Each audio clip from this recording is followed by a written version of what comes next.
The Lord meets us with his sovereign kindness. Despite our rebellion, our selfish orientation, the Lord confronts us with his sovereign kindness. That really is the theme, I would say, of chapter 2, is the sovereign kindness of God, and beyond chapter 2, but I want to bring it out here. Now, by sovereign, I mean that he is God. Let God be God. He is God, and he works all things according to his will in ways that are beyond our ability to comprehend. God is at work in your life and in mine, and he is at work in ways that are evident to us, but he is at work in everything. And so there are many things that are hidden from us. It is beyond our ability to comprehend the ways of God. And by his kindness, his sovereign kindness, I mean the free and undeserved goodness that's expressed in his mercy and his grace towards sinners like us. He forgives us. He pardons us. He restores us. He fills our despairing hearts with hope, even in the darkest moments of life. So let me begin by talking about God's sovereignty or his sovereign providence as evidenced here in the book of Ruth. It's good to keep in mind that when you're reading the book of Ruth, that the narrator is a prophet. The person who wrote this book is a prophet. He speaks by inspiration. He received revelation from God to record this story without error, supervised by the Holy Spirit, but he speaks prophetically. And he teaches us. He is instructing us both through his narration of the story and in his record of the dialogue that we see here. And the book is divided, about 52% of it is dialogue and the rest is narration. And in both of those, we are receiving instruction in the ways of God, in the doctrines of God. And so it's good to keep this in mind, that you're reading a prophet when you read the book of Ruth. Now, in teaching us about God's providence, God's sovereign involvement in our lives, we want to say that God's providence is not fatalism. As you see here in this story, and we read the whole book last week, people make their own choices based on their own desires, their own goals. Some choices are evil, some choices are good, and yet the Lord rules and he overrules in such a way that his hand is at work in everything to bring about his purpose. In fact, I think we've defined providence before as the sovereign purpose of God. The sovereign purpose of God. So the narrator of Ruth wants us to see the hidden hand of God in the lives of his people. He's at work, and he wants us to observe those things. You may remember Ecclesiastes chapter 11 and verse 5, I think it is. As you know not the way of the wind, nor how the bones are formed in the womb of her who is with child, so is the work of God. God's hand is unseen, and we don't realize the great things that he is often doing. Occasionally, something will come up. Speaking with my brother who lives in Virginia, and he told me that they had friends that went to the memorial service for those 3 football players who were shot on the campus of the University of Virginia. And he told me, he said, Robert, do you know, I'm Robert to my family. He said, do you know that they were all believers? All 3 of those men were believers. And he said, do you know that at the memorial service, the gospel was preached and there were thousands there? And we look at the situation like that, we say, wow, how awful is this? And yet, the hidden hand of God is there. Occasionally we get to see a little bit of what He is doing. But most of the time, we're not even aware of the way He is working all things together for good. Now here in Ruth chapter 1 and in chapter 2, we see the theology of God's providence. If you look back in the close of chapter 1, verse 20, Naomi is responding to the ladies, the women of Bethlehem, and she says to them, "Do not call me Naomi, call me Mara, for the Almighty," that's Shaddai, "the Almighty has dealt very bitterly with me. I went away full, the Lord has brought me back empty. Why call me Naomi when the Lord has testified against me, and the Almighty has brought calamity upon me?" Now here, even though Ruth is exhibiting a bitterness that fails to comprehend the goodness of God in its hidden ways, in all the sorrow and suffering that she has endured in losing her husband and losing her sons, and here she is coming back and very desperate, very despairing. And even though her thoughts still are not right exactly toward God in this, nevertheless, she understands that all that has happened was because of the Almighty. It was because of the Lord, that He is in control of all things. And so she believes that He is sovereign, and she speaks of Him as the Lord, as the one who is over all these things. Now, when you look in Ruth chapter 2, and let's read the first 7 verses here. Now Naomi had a relative of her husband, a worthy man of the clan of Elimelech, whose name was Boaz. And Ruth the Moabite said to Naomi, "Let me go to the field and glean among the ears of grain after him in whose sight I shall find favor." And she said to her, "Go, my daughter." So she set out and went and gleaned in the field after the reapers. And she happened to come on the part of the field belonging to Boaz, who was of the clan of Elimelech. And behold, Boaz came from Bethlehem, and he said to the reapers, "The Lord be with you." And they answered him, "The Lord bless you." Then Boaz said to his young men who was in charge of the reapers, "Whose young woman is this?" And the servant who was in charge of the reapers answered, "She is the young Moabite woman who came back with Naomi from the country of Moab." She said, "Please, let me glean and gather among the sheaves after the reapers." So she came, and she has continued from early morning until now, except for a short rest.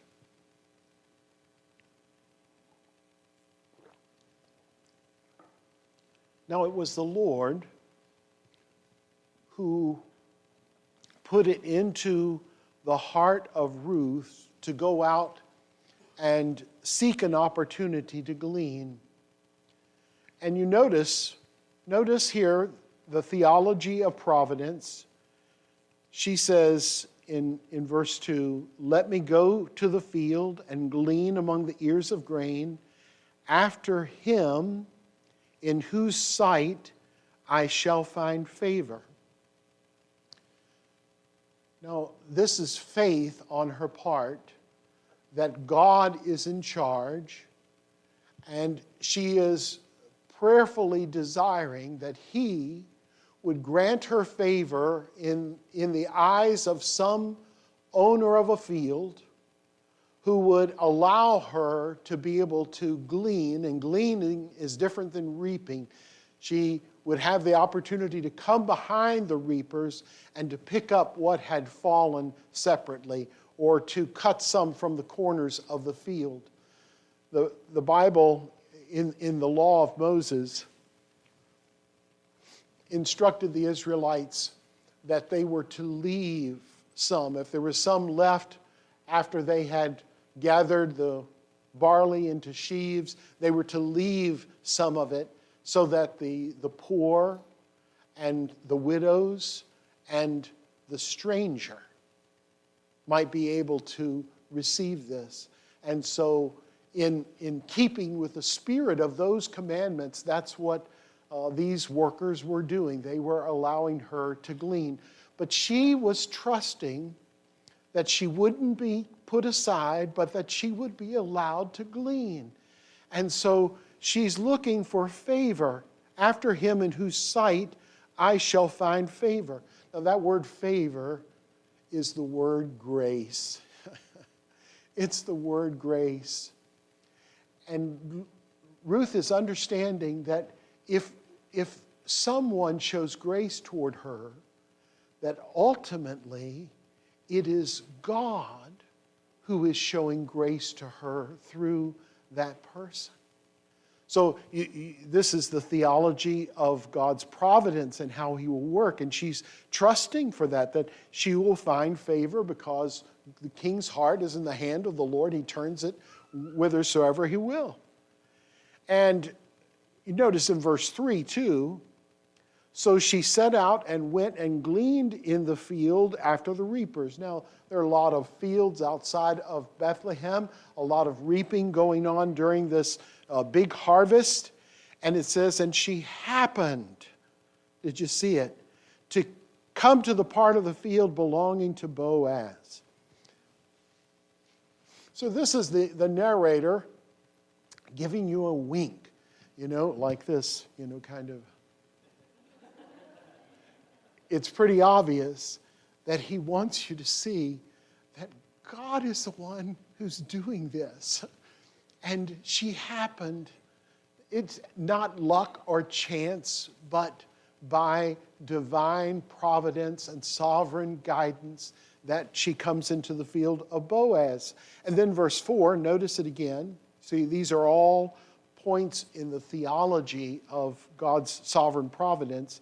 And behold, oh, what a surprise, Boaz comes from Bethlehem to check on the reapers, to see how the harvest is going. And behold, and so there's another wink that the writer is saying to us, don't you see the hidden hand of God? Now, brothers and sisters, we cannot see the hidden hand of God. But in this story, he's pointing it out to us because by historical analogy, God was at work in their lives, and he's at work in our lives. Don't you realize that the things that are happening to you, whether it's losses like Naomi losing her children and losing her husband, or the famine that came into the land that first motivated Elimelech to leave, whether it's any of those things, or the news.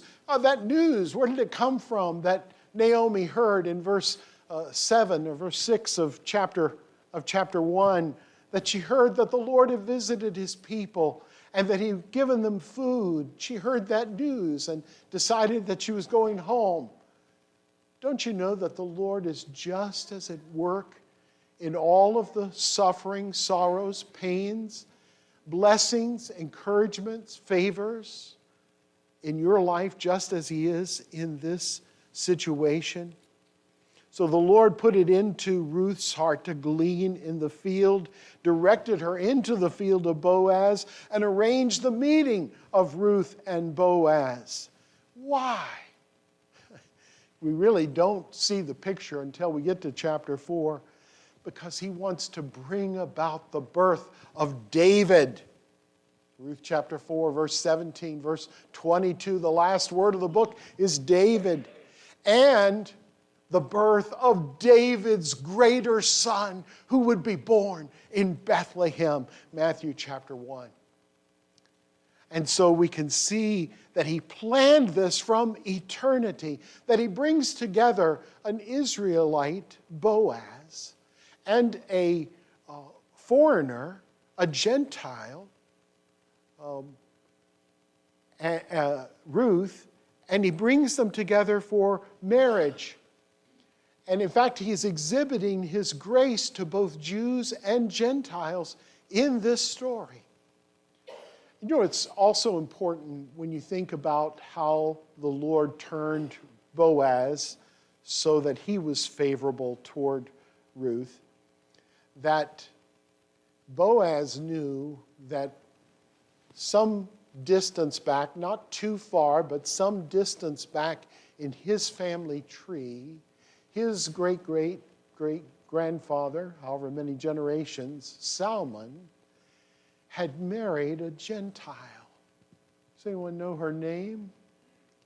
Rahab. That's right. She was the only one to survive the attack on Jericho. The walls all fell down, and her house was on the wall. So it all fell down at God's command, except for that little place, because she helped the spies. She said, "We have heard the stories of the Lord and what he had did to Egypt." And she believed. And she was joined to Israel. And his great-great-grandmother was also a Gentile. And don't you know that that affected the way that he looked at Ruth, an outsider, a foreigner, and yet one who had confessed, and he knew this too, as we'll see, had confessed faith in the God of Israel. What seems to be accidental or coincidental through human eyes is actually divine wisdom at work in the details of our lives. The writer is subtly explaining the hiddenness of God's hand in orchestrating the details of life. God's providence is hidden from us. We still have responsibility. Ruth went out to glean grain, to gather food. She works hard, not because she wants to show off, but because she and Naomi are going to starve if she doesn't gain some provision. Boaz goes out to oversee the harvest, as he should, as the one who was the owner of the field, to check on the workers. Nevertheless, although they are doing what they should do in the will of God, God is the one who is working in and under and over and through everything. And it's not until we come to chapter 4 we realize, wow, God is planning for the birth of David. These are the spiritual parents, the biological ancestors, but also the spiritual ancestors of David. And Naomi needed a redeemer. Ruth needed a redeemer. Boaz was that redeemer. But Boaz and Ruth were brought together in order to bring a redeemer into Israel.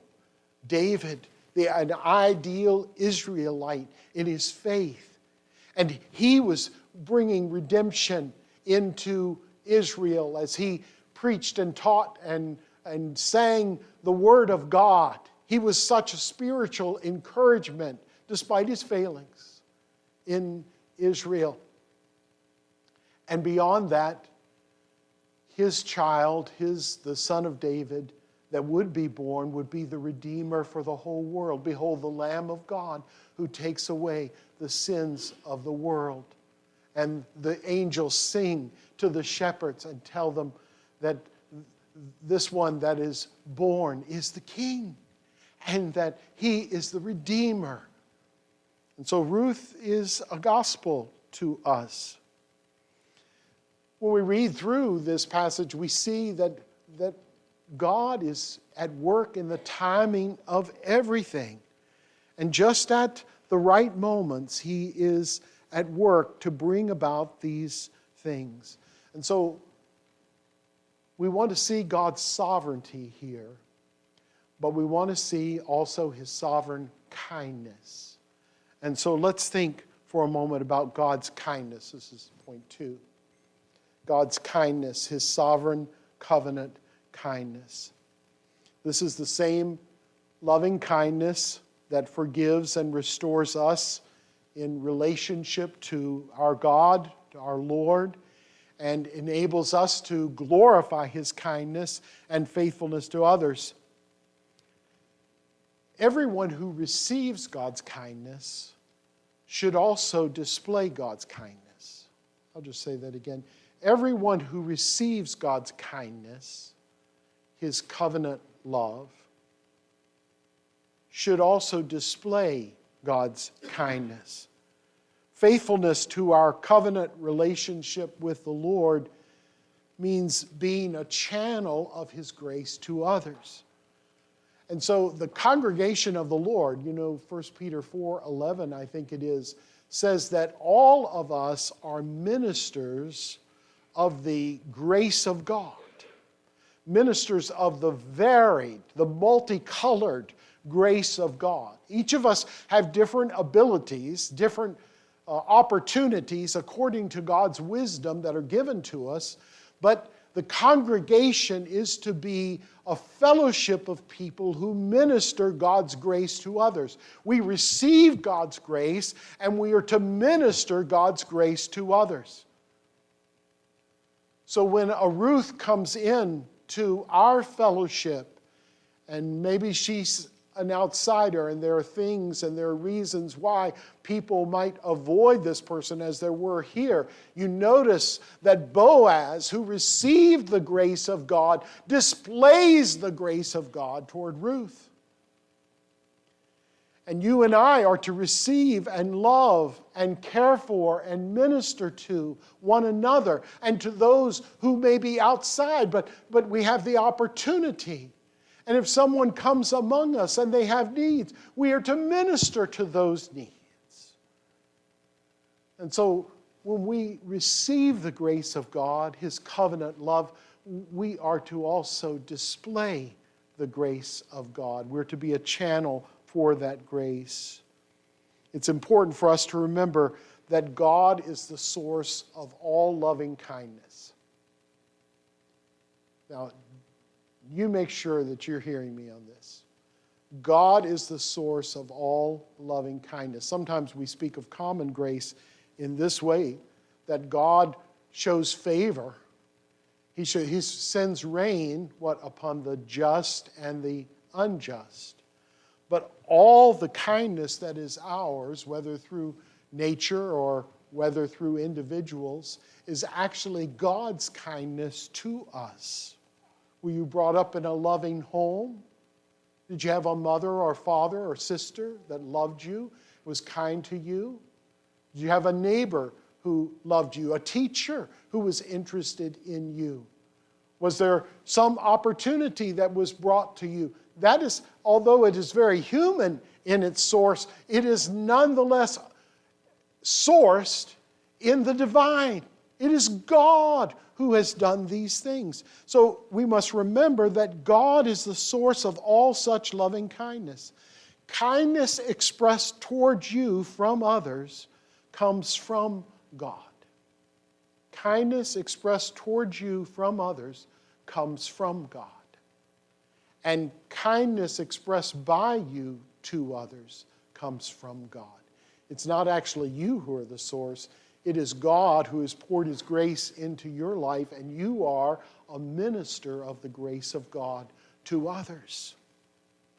And then, of course, when that happens in a congregation, God receives the praise.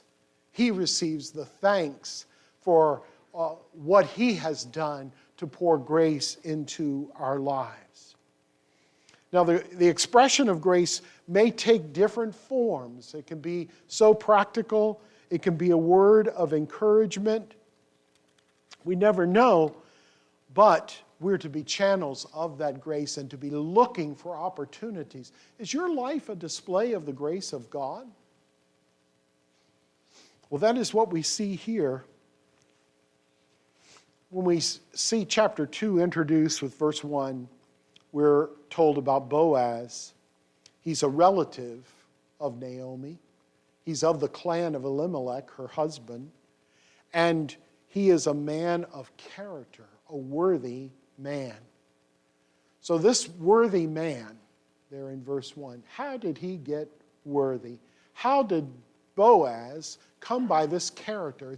It's evident that he has this character, right? He cares. He cares about what happens to his reapers.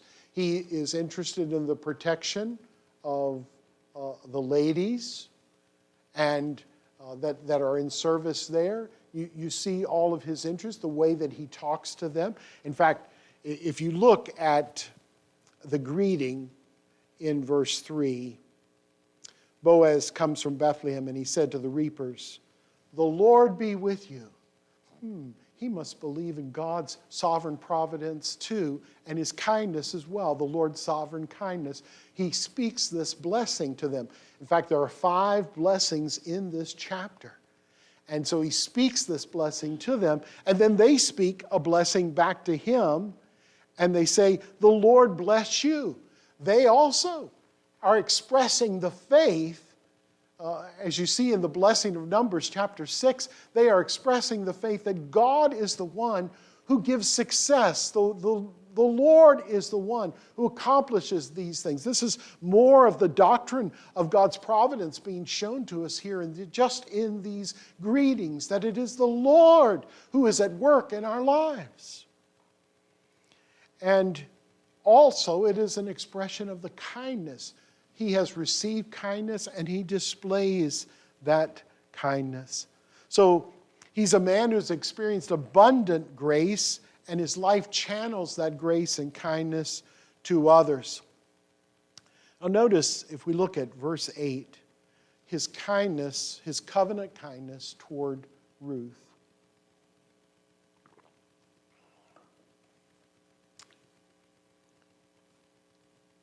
Then Boaz said to Ruth, "Now listen, my daughter. Do not go to glean in another field or leave this one, but keep close to my young women." Usually the reapers would cut the field, and then women would come and gather them into sheaves behind the reapers. And so he says, "Keep close to my young women, and let your eyes be on the field that they are reaping, and go after them. Have I not charged the young men not to touch you?" He's protecting her. "And when you are thirsty, go to the vessels and drink what the young men have drawn." He's providing for her. These are 2 characteristics of a godly husband: protection and provision. Protection and provision. You can read Isaiah chapter 3 of the lack of that in that society and in our own. But this is what he does for her. This is the grace of God that he received, and he is bestowing it, displaying it, channeling it to Ruth. Verse 10, "Then she fell on her face, bowing to the ground, and said to him, 'Why have I found favor in your eyes?'" You see that word favor again. It's the word grace. "How have I found grace in your eyes?" Well, it's God working all these things together, right? "That you should take notice of me, since I am a foreigner." But Boaz answered her. Her reputation has preceded. He knows about the story of Naomi. And in that story is the story of her conversion. Let's pause for just a moment in our reading here and look back in chapter 1 when Naomi is telling Ruth, "Look, I don't have anything to offer. There are no husbands. I have no husbands. You're going to be an outsider. Don't come with me. Go back home." And she does everything to discourage her. But Ruth says in verse 16 of chapter 1, "Do not urge me to leave you or to return from following you. For where you go, I will go. Where you lodge, I will lodge. Your people shall be my people, and your God, my God. Where you die, I will die, and there will I be buried. May the Lord do so to me, and more also, if anything but death parts me from you." And that last part of what she said, you can find repetitions of it in the books of Kings and Chronicles because it is covenantal. In other words, this is a covenant statement that your God is my God. You are my people. I am going to be loyal to you. I want to be part of God's people. You see, she was at a cultural crossroads. The god of the Moabites is Chemosh. And Chemosh demands that you give him your children to burn in worship. He makes no gracious promises. He only takes. The culture of the Moabites was pagan. And she is at a crossroads because she turns from the culture that she is familiar with that would offer some refuge. No doubt she could have got a husband. She could have gone back. That was familiar. That was less frightful than this situation of going into Israel where she's going to be an outsider. But what makes her choose this, even if it means reproach and suffering, is her faith.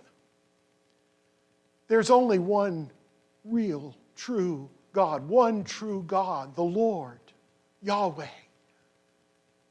And his people is Israel, and I am going to join myself with his people. So this is known.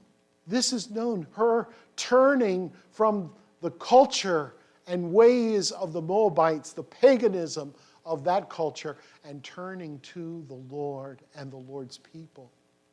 And so this is the motivation here for Boaz in verse 11 of chapter 2. Boaz answered her, "All that you have done for your mother-in-law since the death of your husband has been fully told to me, and how you left your father and mother and your native land and came to a people that you did not know before." Here's the sacrifice where she leaves that in order to become part of the people of God.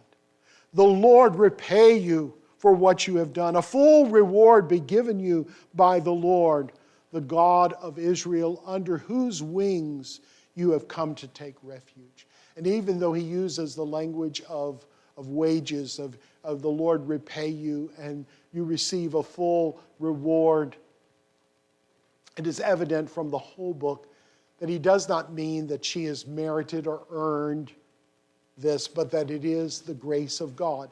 And that comes out in her question, how is it that I have found favor? And he recognizes in her true faith. He recognizes that this is a sister in the faith, and that she has turned from what was familiar and what was safe, and she has turned to suffer with her mother-in-law and to risk coming into a people that she doesn't know in order to follow, in order to take refuge in the Lord. And so what he is seeing is the grace of God in her lives. And so her decisions that he refers to, her works, as it will, he knows that these are because they are the display of the grace of God in her lives. Her life, she has a covenant now. She's a covenant child of God. She has received covenant grace, and consequently her life is a display of the covenant grace of God in the things she refuses and the things that she chooses. Your life also is a display of something in the things you refuse and in the things you choose. And so he recognizes covenant grace in her life. And in fact, here is this expression, under whose wings you have come to take refuge. Then she said, I have found favor. There it is again. 3 times she says it. Favor, grace in your eyes, my Lord. For you have comforted me and spoken kindly, spoken to my heart, literally. You've spoken to my heart, to your servant, though I am not one of your servants. So in this conversation, we see the favor and kindness, the protection and provision of Boaz toward Ruth. And let's read just a little further. So some time passes, and it's lunchtime, as it were, mealtime. And at mealtime, Boaz says to her, "Come here and eat some bread and dip your morsel in the wine." So she sat beside the reapers, and he passed to her roasted grain, and she ate until she was satisfied. The grace of God in Boaz's life is being channeled to Ruth. He is displaying, he is pouring out the grace that he has received in his generosity and his kindness. And she had some left over. Well, I'll just put that in my pocket, and I'll eat it later. You think that's what she did with it? Well, she's been a recipient of the grace of God through Boaz. Remember, if you receive grace, it actually comes from God. And what is she going to do? She's going to channel that grace to Naomi. And so when she rose up to glean, so she's like the first one up from lunch, and she's back in the field working, Boaz instructs his young men, saying, "Let her glean even among the sheaves. And do not reproach her." Don't say, "Hey, what are you doing?" And he says, "And pull some out. Pull some out of the sheaves and leave it there for her." And so it's do not rebuke her. So he gives her every provision that he can from a background kind of way. So verse 17, we find that she gleaned until evening. You remember, she came early in the morning. Chapter 2 actually covers one day, but the last few verses tell us that it concludes maybe 7 or 8 weeks later with the end of the harvest. You remember in chapter 1 and verse 22, and the last line of chapter 1, and they came to Bethlehem at the beginning of barley harvest. And when we get to the close of chapter 2, verse 23, so she kept close to the young women of Boaz, gleaning until the end of the barley and wheat harvest, and she lived with her mother-in-law. So it covers that whole period, but most of these events take place on that first day. So verse 17, she gleaned in the field until evening. Then she beat out what she had gleaned, and it was about an ephah of barley, 22 liters. And she took it up and went into the city. Her mother-in-law saw what she had gleaned. She also brought out and gave her, do you see the grace here? Gave her what food she had left over after being satisfied. Probably Naomi's first real meal of the day. And you can imagine how Naomi would have felt. She left before dawn, and she's gone all day. She doesn't know. She knows the dangers. It's the time of the judges. That's the very reason why Boaz has to say, don't touch her, right? Because men were doing what was right in their own eyes. And so he protects her. Naomi would have been worried about her. And now she after she gleans all this, she beats it out in order to gather the grain that they can use to make bread. And she comes home, and no doubt Naomi has feared for her. She must be so relieved. And here, what? Food. How welcome food is when you're hungry. And her mother-in-law said to her, "Where did you glean today, and where have you worked?" And here's another blessing. "Blessed be the man who took notice of you." She notices, she sees the provision, the abundance that she is bringing in, and she realizes someone has helped her. Someone has helped her. And she pronounces a blessing on this, on the person, even though she doesn't know who it is. And in the blessing, there is a recognition that it is God who put it in the heart of this man to take notice of Ruth, because all of his grace, all grace and favor is sourced in God. And this kindness of God has come to Boaz, and it has come through Boaz to Ruth, and now Naomi is partaking of it as well. I hope this is happening in our homes, in our church, that the grace of God is coming to you. You're experiencing it, and you are pouring it out to others as well, that you are not only the recipients of God's goodness, but you are the channel of God's goodness to others. And so she blesses the man who took notice. So she told her mother-in-law with whom she had worked and said, "The man's name with whom I work today is Boaz." Bong! The bell goes off in Naomi's head. I know who this is. He is of the clan of my late husband Elimelech. And Naomi said to her daughter-in-law, and here's the fifth blessing, "May he be blessed by the Lord, whose kindness has not forsaken the living or the dead." Now, there's so much that we could say about this, but you notice here she speaks another blessing on Boaz. But when she says, "whose kindness," this is a reference to the Lord. And the word kindness here, as it has occurred before and will occur after, is that word, that Hebrew word hesed, which means his covenant faithfulness, his covenant love, his loving kindness. That's often how it's translated in the Psalms, his loving kindness.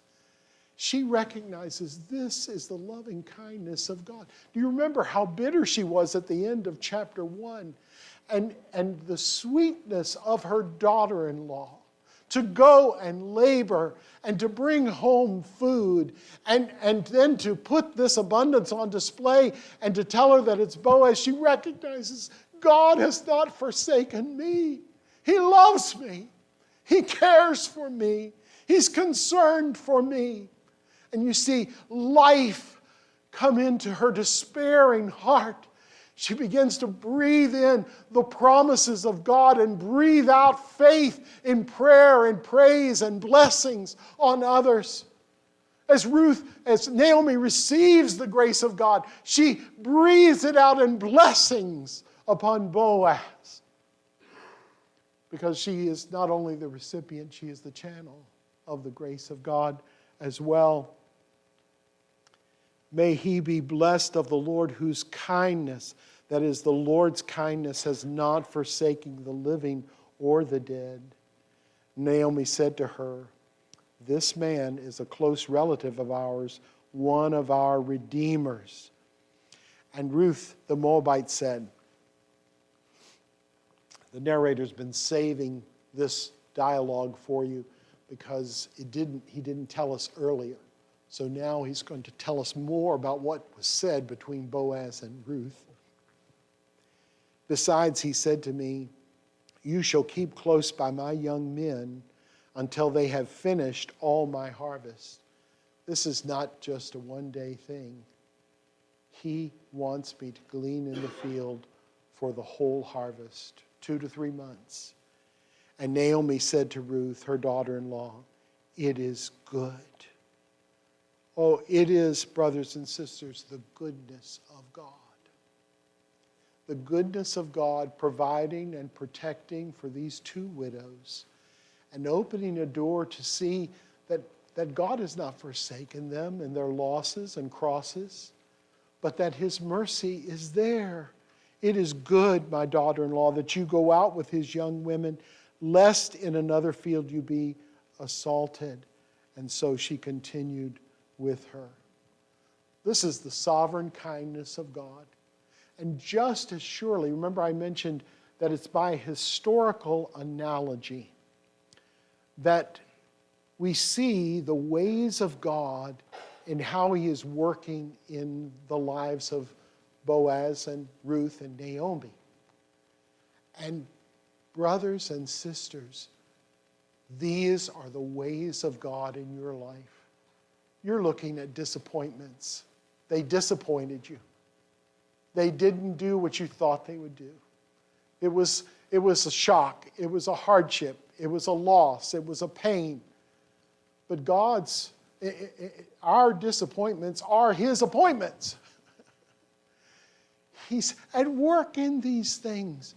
The Lord wants you to see that His kindness is always at work, that it is sovereignly at work, but it is under the hiddenness of His providence. And so rather than becoming bitter and angry, we need to, like Naomi, breathe in the promises of God, breathe in the Word of God, and breathe out faith to recognize that God is at work here.